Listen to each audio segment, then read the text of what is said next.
Welcome back, Backroadians. Deborah the Bee back with another video from the Backroads 2. Thanks a lot for being here today. So, I don't really have anything as far as a topic today, but I just wanted to do a video. The one thing that I did want to talk about, though, is that I had a comment from one of my previous videos a while back. And they said that they got the video in their feed and that they were a former subscriber of another channel. Actually, my very first channel that I ever started. And they mentioned the name of it, which was crazy.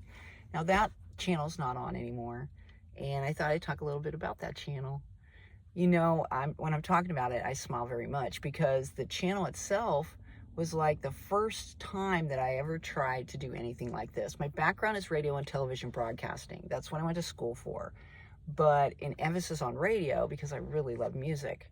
And I've always had really good memories of like being at the lake and listening to the radio DJ on the radio, listen to the music, and they'd say flip because you'd be laying out, you know, and we literally used Crisco. We had the lard. I mean, yeah, that's what we did back in the day. It's terrible. So anyway, I started that channel, and I remember I had one of those really cheap little cameras that had the little, I don't know what you call it, the little viewfinder or whatever, and I didn't have it, it wouldn't turn. So I had to literally put a mirror back behind so that I could center myself and I could see the way that I was centered in the shot. So it was very interesting.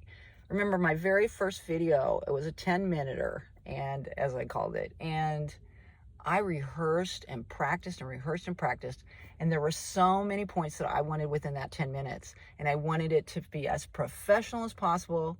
And so I rehearsed and I rehearsed and I rehearsed, and every single video that I did was like this rehearsal. I would rehearse it so that I could get all my points in. And basically, it was a health channel.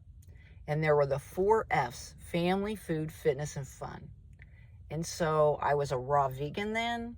I think I just started, transitioning, which again, I am very masculine and feminine at times. So even moving to this area, I asked where a bathroom was one time. And this lady told me where the men's was. And I was just looking at her like, what?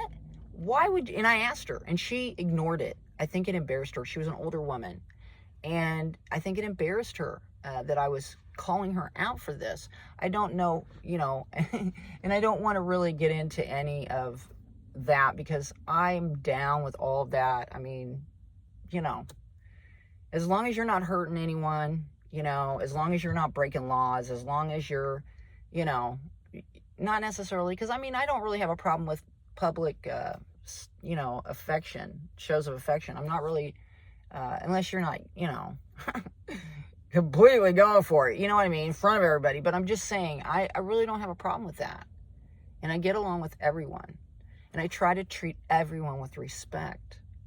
And when I was a raw vegan, when I was commenting on other people's channels, I don't think that I operated in that way. I really thought that I knew the answer and that this was the way and everyone should follow this, this healthy eating and this healthy living. And when people would bring up like meat at that time, because I've never been a meat eater since the beginning of my days on this earth. I've never been a meat eater. Now I grew up in Kansas, so I understand about, you know, cattle and, you know, all of that. But I just never have been able to digest it, pretty much. It's just something that I guess you could say morally in a way for me. I don't know if it was morally or just, it's a living thing. You know, I've always thought that since the beginning of my life.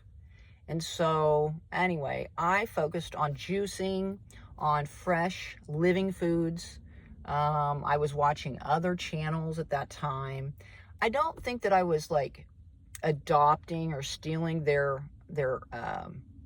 gigs or their information, but I was, in a sense, before I even started watching any of those other channels, I was experimenting on myself. I often had at times would have people contact me and say, "Hey, Deb, what about this prescription? What about this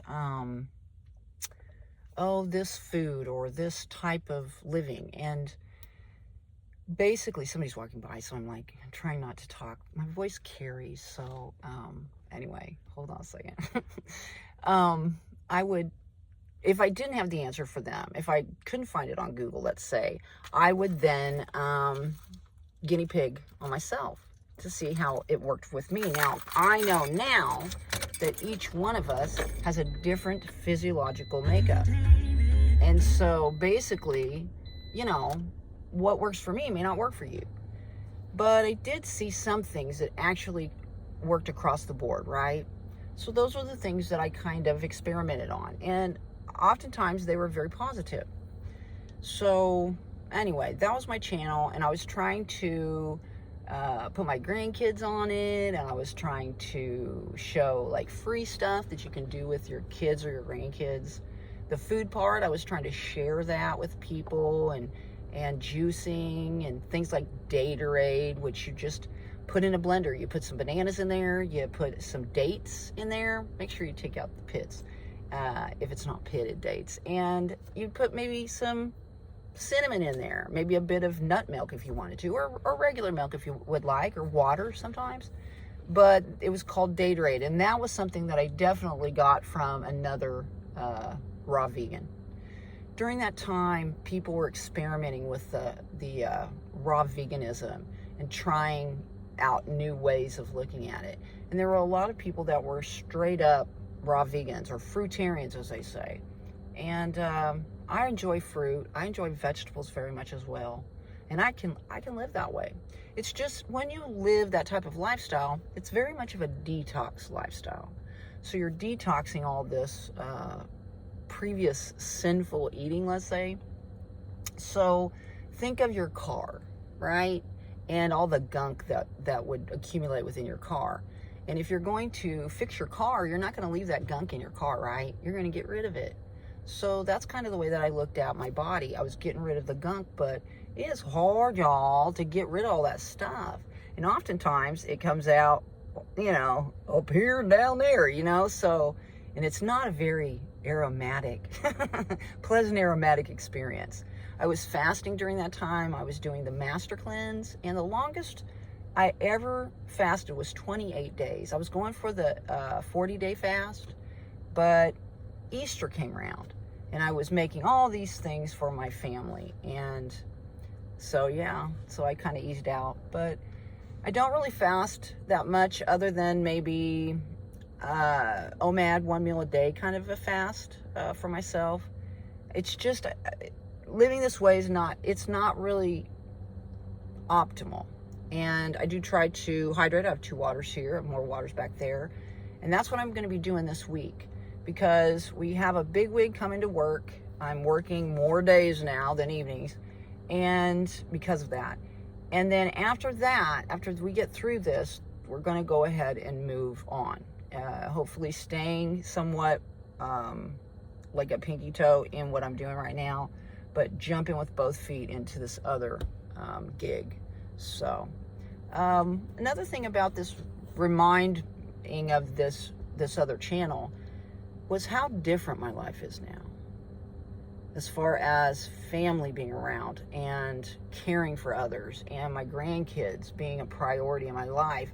That is not at all my life. And sometimes I feel sad about it, but sometimes I see it as an opportunity for like this. Well, during that time also, I was wanting to live to be 100 years old. And so I figure I'll talk about that in the next video, because I'm running out of time right now. We're at 9:18, 9:19, 9:20, and I have 10 minutes on these videos. So thank you very much for watching. I hope that this helped you to get to know me a little bit better. I appreciate that person that commented, and I appreciate all of the memories that it brought. And so we're going to talk a little bit about some of those the other side of those memories here in a moment when I do this other video. Anyway, thanks a lot for watching. If you enjoyed the video, give it a thumbs up. If you want to subscribe and see future videos, please do so. And get out there and spread those little pieces of peace. It's very important for you to do that. My name is Deborah the Bee. We'll see you all on down the road. Bye-bye.